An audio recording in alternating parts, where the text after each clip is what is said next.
Hello viewers, so the episode 2 of the mighty கூலி fever series. So இந்த கூலி fever சீரீஸில் நம்ம பார்த்திங்கன்னா தொடர்ந்து கூலியை பற்றின இன்ட்ரெஸ்டிங்கான அப்டேட்ஸையும் அண்ட் அதில் எழும்புகிற கேள்விகளுக்கான பதில்களையும் நம்ம பார்த்தீங்கன்னா பார்த்துக்கிட்டு இருக்கோம்.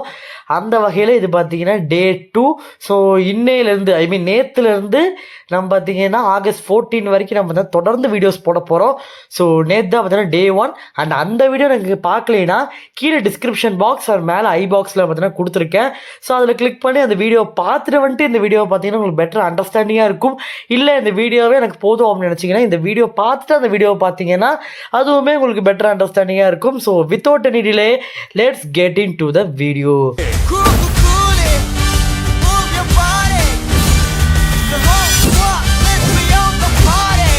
ஸோ இந்த வீடியோக்கான கான்செப்ட் என்ன அப்படின்னு கேட்டிங்கன்னா, இந்த படம் 1000 கோடி அடிக்குமா அடிக்காதா, அதுதான் இந்த மொத்த வீடியோவோட கான்செப்டே.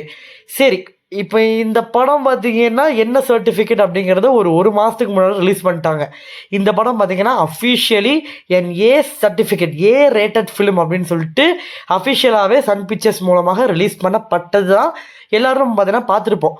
சரி, இந்த ஏ ரேட்டட் ஃபிலிம்னா என்ன அப்படின்னு கேட்டிங்கன்னா, 18 வயசுக்கும் மேற்பட்டவங்க மட்டும்தான் இந்த கூலி படத்தை பார்க்க முடியும்.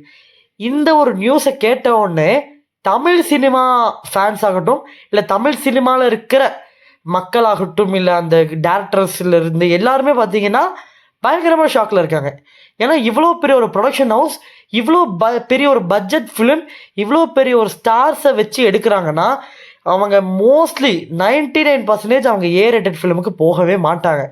அந்த படத்தில் என்னதான் வயலன்ஸ் இருந்தாலுமே ஏதாச்சும் ஒரு மூலமாக அந்த படத்துக்கு யூஏ கிடைக்கணும்னு தான் பார்ப்பாங்க.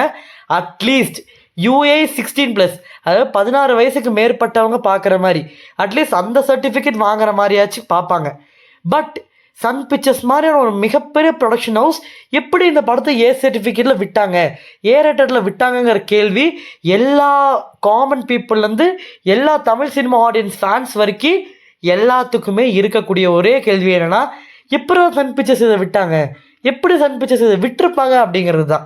ஸோ அந்த வகையில் இந்தியாவில் நம்ம இந்தியாவில் ஏ சர்டிஃபிகேட்டில் ரிலீஸ் ஆன படங்களில் எதெல்லாம் பார்த்தீங்கன்னா ஹிட் ஆகிருக்கு அண்ட் எதெல்லாம் பார்த்தீங்கன்னா கலெக்ஷன் ஆகிருக்கு, அதிக கலெக்ஷன் ஆகிருக்கு அப்படிங்கிறத முதல்ல நம்ம பார்த்துடலாம்.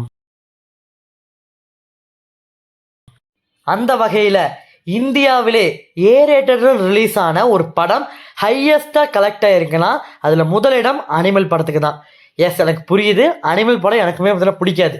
பட் ஃபேக்ட்ஸ் என்ன சொல்லுதுன்னா, அனிமல் படம் தான் வேர்ல்டு வைடாக இந்தியாவிலேருந்து ஏ ரேட்டடாக ரிலீஸ் ஆகி ஹிட்டான பிளாக் பஸ்டரான ஒரு பாக்ஸ் ஆஃபீஸில் அதிக நம்பர்ஸ் வச்சுருக்கிற ஒரு படம்னா பார்த்தீங்கன்னா அது அனிமல் தான். ஸோ அனிமல் படத்தோட கலெக்ஷன் எவ்வளோ அப்படின்னு எடுத்திங்கன்னா 915 கோடி, அதாவது 915 crores. அதுவுமே 1000 கோடி அடிக்கல.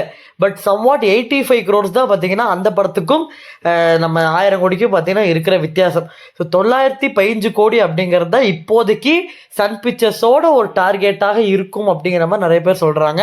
அண்ட் அனிமலில் என்னென்ன விஷயங்கள்லாம் இருந்துச்சு, அது கூலியில் இருக்குமா இருக்காதாங்கிறத நம்ம வீடியோ போக போக பார்த்தீங்கன்னா பார்க்கலாம்.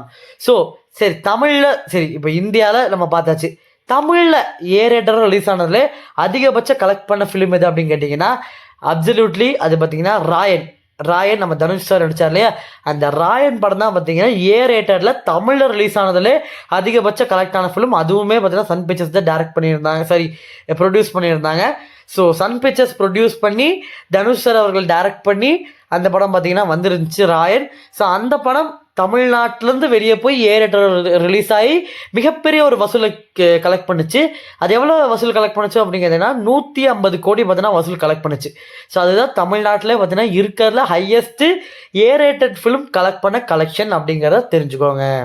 குழந்தை சிரிப்புள்ள பேசுதா, இமயமல்ல போல மாசுதா, மனச பறிக்கிற கிரேசுதா, ஜெனசி வண்ண பத்தி பேசுதா. சரி, ஊர் கதையெல்லாம் பேசுனது போதும், நம்ம படம் 1000 கோடி அடிக்குமா அடிக்காதா அதை சொல்கிறா, மற்றதெல்லாம் சொல்லிகிட்டு இருக்கு அப்படின்னு கேட்டிங்கன்னா முதல்ல 2 பாசிபிலிட்டிஸ் தான். நம்ம கோடிங் போடுற எல்லாத்துக்கும் தெரியும், இஃப் எல்ஸுங்கிற மாதிரி தான். ஸோ இதில் மொத்தம் 2 கான்செப்ட் தான். முதல்ல 1000 கோடி நச்சுன்னு அடிக்கும் அப்படிங்கிற அந்த ஒரு ஆன்சர் 1000 கோடி ஆமாம் அப்படிங்கிறதுக்கு ஆன்சர்னா அது எந்த மூலமாக என்னென்ன ஃபேக்டர்ஸ்லாம் இந்த படத்தில் இருந்தால் இருக்கும் அப்படிங்கிறத முதல்ல நான் சொல்லிடுறேன். ஸோ இந்த படம் 1000 கோடி அடிக்கணும்னா இந்த படத்தில் இருக்கக்கூடிய முதல் ஃபேக்டர் என்னவாக இருக்கும்னா எ ஹை வோல்டேஜ் வைலன்ஸ். அதாவது வைலன்ஸ் பார்த்தீங்கன்னா சும்மா உங்கள் வீட்டு எங்கள் வீட்டு வைலன்ஸ் இருக்கக்கூடாது, பயங்கரமான வைலன்ஸ் இருக்கணும். லிட்டரலி சொல்லணும்னா இந்த அனிமல், சலார், இந்த கேஜிஎஃப் படங்களெல்லாம் இருக்கும் இல்லையா, அந்த லெவல் ஆஃப் வைலன்ஸ் இந்த படத்தில் இருக்கணும். ஆனால் அதுக்காக தான் பார்த்தீங்கன்னா A சர்டிஃபிகேட்டே கொடுத்துருப்பாங்க. பட் ஸ்டில் நம்ம பார்த்தீங்கன்னா ராயன் படத்தில் பார்த்த அந்த ஒரு வைலன்ஸ் கிடையாது. இது பார்த்தீங்கன்னா அதை விட 2 மடங்கு ஒரு மிகப்பெரிய ஒரு வைலன்ஸ் இந்த படத்தில் இருந்தால் மட்டுமே இந்த படம் பார்த்தீங்கன்னா 1000 கோடி அடிக்கிறதுக்கான அந்த முதல் டிக் பாக்ஸை டிக் பண்ணும். ஏன் அப்படின்னு கேட்டிங்கன்னா, ஏன்னா நம்ம இந்தியன் ஃபிலிம்ஸில் இந்த நார்த் இந்தியாவில் செட் ஆஃப் பீப்புள்ஸ்க்கு பார்த்தீங்கன்னா இந்த மாதிரி ஃபிலிம்ஸ் பார்த்தீங்கன்னா அதிகபட்சம் பிடிக்குது அப்படின்னு சொல்லிட்டு ஏகப்பட்ட சர்வேஸ், ஏகப்பட்ட மூவிஸ் பார்த்தீங்கன்னா எடுத்துக்காட்டாக பார்த்தீங்கன்னா இப்போ நிற்கிது. அது மட்டும் இல்லாமல் நம்ம இந்தியாவை தவிர்த்து வெளிநாடுகளில் இருக்கும் இல்லையா, அங்கே இருக்கிறவங்களும் பார்த்தீங்கன்னா மோஸ்ட்லி இந்த மாதிரி வைலண்டிக் மூவிஸ் தான் பார்த்தீங்கன்னா பார்த்துருப்பாங்க. ஸோ அவங்களுக்குமே அதிக வைலன்ஸ் இருந்துச்சுன்னா அவங்களுமே ஈஸியாக அதை கனெக்ட் பண்ணிக்கிறதுக்கான அதிகமான சான்சஸ் இருக்குது.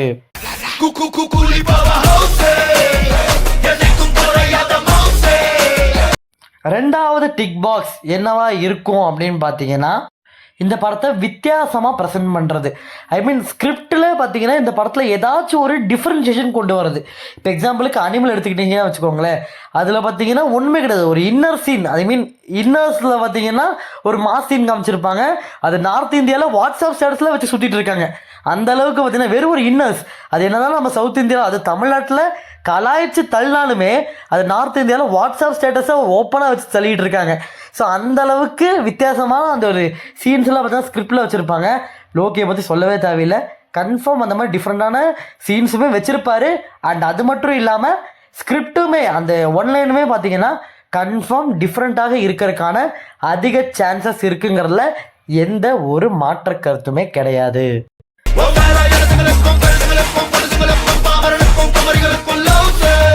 இந்த படம் 1000 கோடி அடிக்கணும்னா மூணாவது ஃபேக்டரி என்னவா இருக்கணும்னா, இந்தியாவை மட்டும் மையமாக வச்சு, இந்தியாவை மட்டும் டார்கெட்டாக வச்சு இந்த படத்தை ரிலீஸ் பண்ணாங்கன்னா கன்ஃபார்ம் இந்த படம் 1000 கோடி அடிக்காது. ஒரு 300-400 அந்த மாதிரி தான் அடிக்கும். பட் ஓவர்சீஸை நல்லா டார்கெட் பண்ணி ஓவர்சீஸில் டிஸ்ட்ரிபியூட்டர்ஸ் கிட்ட ரிலீஸ் பண்ணாங்கன்னா இந்த படம் 1000 கோடி அடிக்கும்.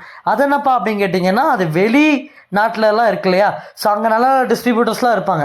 ஸோ கம்மி ரேட்டை விட அந்த மாதிரி ஆட்கள் கிட்ட கொடுத்தாங்கன்னா, ஏன்னா ரேட்டு கம்மியான பரவாயில்ல அப்படிங்கிற மாதிரி கொடுத்தாங்கன்னா it would make more impact in the outside India.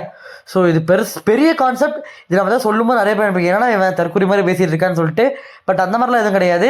அது பார்த்தீங்கன்னா பெரிய ஒரு கான்செப்ட். நான் இந்த சின்ன வீடியோவில் அதை சொல்ல முடியாது, வேணா டீட்டெயிலாக ஒரு வீடியோ போடுறேன். பட் அந்த அவுட் சைடு இந்தியாவில் இருக்கிற அந்த டிஸ்ட்ரிபியூட்டர்ஸை பர்ஃபெக்டாக செலக்ட் பண்ணி அவங்கள பர்ஃபெக்டாக ப்ரமோட் பண்ண வச்சு அவுட் சைடு இந்தியாவில் பார்த்தீங்கன்னா இந்த படத்தை எப்படி பர்ஃபார்ம் பண்ணதோ அதை பேஸ் பண்ணி தான் இந்த படத்தோட 1000 கோடி கனவு அப்படிங்கிறது இருக்க போகுது.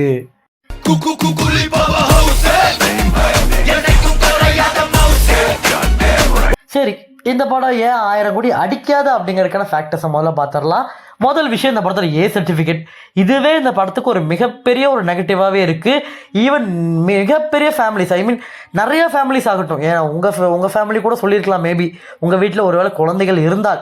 ஸோ அந்த குழந்தைகளாக இருந்தாங்கன்னா உங்கள் வீட்டில் கூட சொல்லியிருப்பாங்க. மேபி என்னென்னு சொல்லியிருப்பாங்கன்னா, ஐயோ படம் A சர்டிஃபிகேட்டா, எப்படிப்பா நம்மளால் போக முடியும் அப்படிங்கிற மாதிரி தான் நினச்சிருப்பாங்க.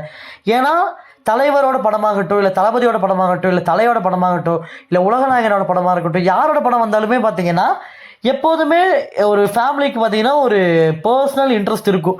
ஓகே, இவங்க படம் இந்த அடுத்த மாதம் வருதுல்ல, நம்ம எல்லோரும் ஓட்டுக்கா போகலாம்ப்பா அப்படிங்கிற மாதிரி பார்த்தீங்கன்னா ஒரு பிளான் பண்ணி வச்சுருப்பாங்க. ஈவன் நீங்கள் யார்கிட்ட எந்த ஒரு ஃபேமிலி மேன் கிட்ட கேட்டாலுமே நாங்கள் கூலிக்கு போகிறோம்ப்பா அப்படிங்கிற மாதிரி தான் சொல்லுவாங்க. பட் அவங்களுக்கு விவரம் தெரியாது இந்த படம் ஒரு A சர்டிஃபிகேட் சொல்லிட்டு. ஸோ இதுவே பார்த்தீங்கன்னா ஒரு மிகப்பெரிய ஒரு ட்ராபேக்காக தான் இருக்கும். ஏன்னா இந்த படத்துக்கு இருக்கிற எக்ஸ்பெக்டேஷனுக்கு இது UA வந்துருந்துச்சுன்னா கன்ஃபார்ம் அடித்து சொல்லியிருக்கலாம் இந்த படம் 1000 கோடி அடிக்கிறதுக்கான 99% சான்ஸுமே இருக்குன்னு சொல்லிட்டு. பட் இந்த படம் ஒரு A சர்டிஃபிகேட் அப்படிங்கிறதுனால ஃபேமிலி ஆடியன்ஸ் அப்படிங்கிறது மொத்தமாக கட் ஆயிடுவாங்க. ஏன் ப்ரோ அவங்க போவாங்களா இவங்க போவாங்களா அப்படின்னு கேட்டிங்கன்னா, மோஸ்ட்லி ஃபேமிலி ஆடியன்ஸில் சில்ட்ரன்ஸ் கட் ஆகிட்டாலே அந்த ஃபேமிலியிலேருந்து யாருமே வரமாட்டாங்க. 10ல் 7 ஃபேமிலிஸ் இந்த மாதிரி கட்டாகி போயிடுவாங்க அப்படிங்கிறது தான் பார்த்தீங்கன்னா most of the probability surveys சொல்லுது. ஸோ அந்த வகையில் பார்த்தா இது ஒரு மிகப்பெரிய ட்ராபேக்காக இருக்குங்கிறதுல எந்த ஒரு மாற்ற கருத்துமே கிடையாது கூலி படத்துக்கு.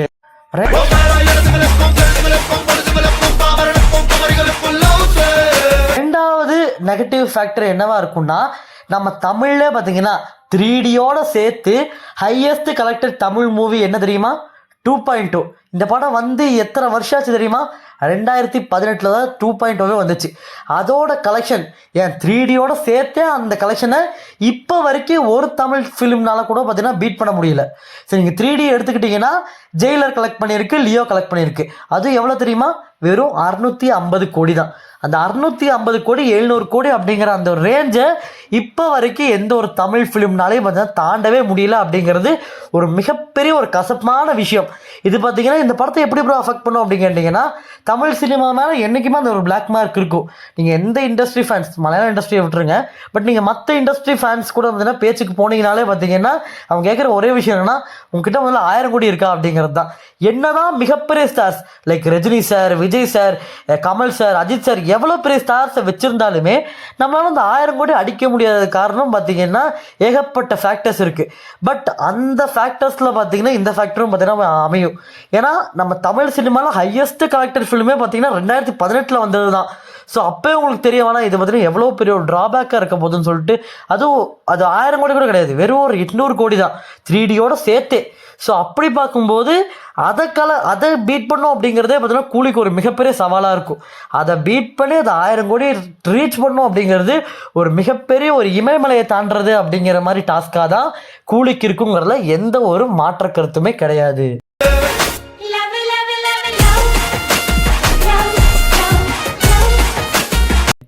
சரிப்பா, எல்லாம் நெகட்டிவ் பேசி முடிச்சிட்டியா? சும்மா நோயின்னு சொல்லிட்டு கமெண்ட்டில் கழுவி ஊற்றுறதுக்காக எல்லோரும் காத்துட்ருப்பீங்க. சில பேர்லாம் கழுவி ஊற்றிட்டே போயிருப்பீங்க. ஏன்னா நேற்றே பார்த்தீங்கன்னா ஒரு 4-5 நெகட்டிவ் கமெண்ட்ஸ் வந்துச்சு. பட் அதெல்லாம் பார்த்தீங்கன்னா யூடியூபே பார்த்தீங்கன்னா ஹைட் பண்ணி விட்டுருச்சு. ஏன்னு தெரில. ஏன்னா நிறையா கொஞ்சம் ஆபாச வார்த்தைகள்லாம் போட்டு கமெண்ட்டில் போட்டு வச்சுருந்தீங்க.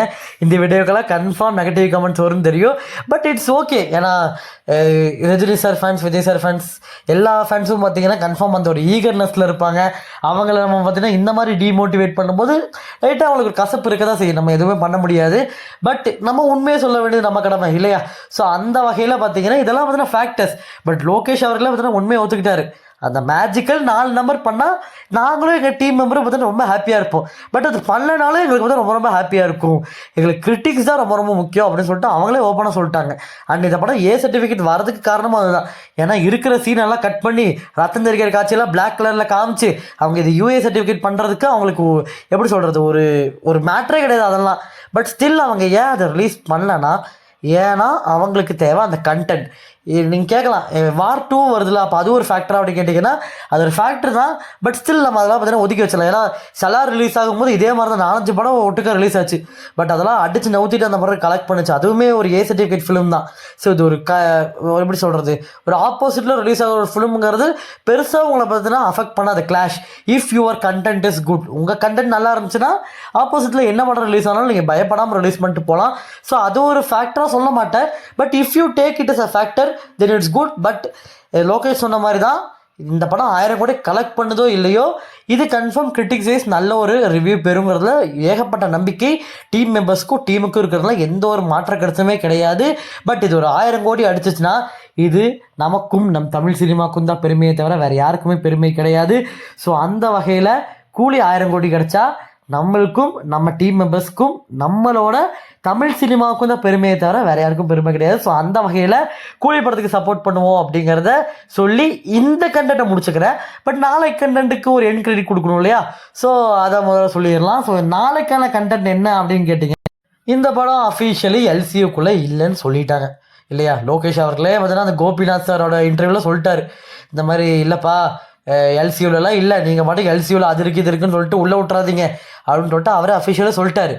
பட் ஆனால் கூலி ஒருவேளை எல்சியூவில் இருந்தால் எப்படி இருக்கும், ஒருவேளை இந்த கதை எல்சியூக்குள்ளே நடந்தால் எப்படி இருக்கும், Rajini sir Kamal sir meet பண்ணிக்கிற சீன் அந்த சீன் எப்படி இருக்கும், அதை எப்படி அவர் நரேட் பண்ணுவார், ஒருவேளை கூலி எல்சியூக்குள்ளே இருந்தால் எப்படி இருக்கும் அப்படிங்கிறது தான் நாளைக்கான வீடியோ வரப்போகுது. அது பார்த்தீங்கன்னா ப்ராக்டிக்கலாக நடக்காத ஒரு விஷயந்தான், பட் தியரட்டிக்கலாக எது வேணால் நடக்கலாம். ஸோ அந்த வகையில் பார்க்கும்போது கூலி ஒரு வேளை எல்சிக்குள்ளே இருந்தால் என்னென்ன நடக்கும், என்னென்ன மாதிரி மாற்றங்கள்லாம் எல்சிக்குள்ளே நடக்கும், ஒரு வேளை கூலி எல்சிக்குள்ளே வந்தா அப்படிங்கிறது தான் நாளைக்கான கண்டென்ட்டாக இருக்க போகுது. ஸோ நாளைக்கான வீடியோவை பார்க்கணுன்னா மறக்காமல் சப்ஸ்கிரைப் பண்ணிடுங்க, லைக் பண்ணிடுங்க. உங்களோட கூலி, நீங்கள் கூலி படத்துக்கு போகிறீங்க இல்லையா, ஸோ அந்த கூலி படத்துக்கு போகும்போது உங்கள் ஃப்ரெண்ட்ஸ் அண்ட் ஃபேமிலி இருப்பாங்களே, ஸோ அவங்க எல்லாத்துக்கும் இந்த வீடியோவை ஷேர் பண்ணி விடுங்க. அவங்க கூலி ஃபீவரில் சேர்த்து விடுங்க. அப்புறம் என்னப்பா, நாளைக்கு எல்சியூ தியரி வீடியோட பார்ப்போமா? நன்றி, வணக்கம்.